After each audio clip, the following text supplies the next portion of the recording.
Sua história é um exemplo para mim.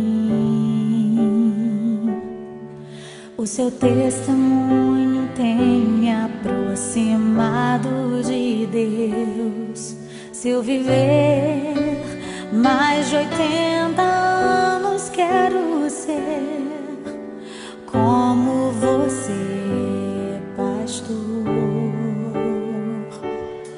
Sua casa testifica sobre quem você é.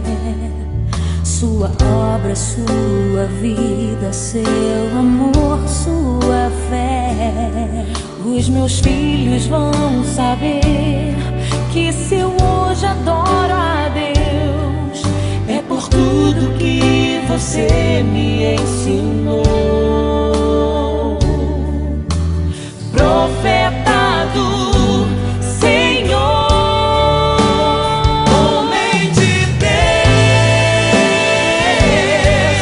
escolhido pra curar as feridas da minha alma. Homem de fé,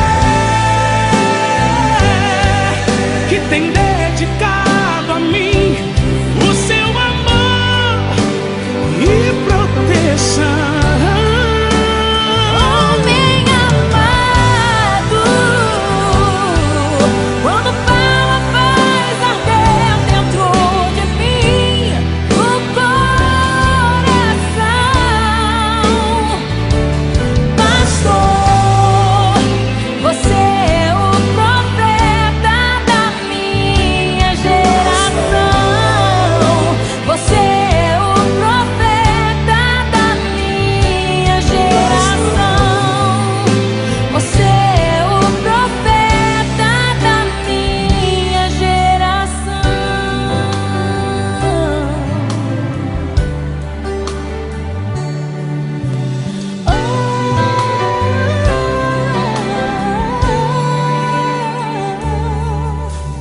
Oh, porque Jesus me ama, eu não posso te explicar,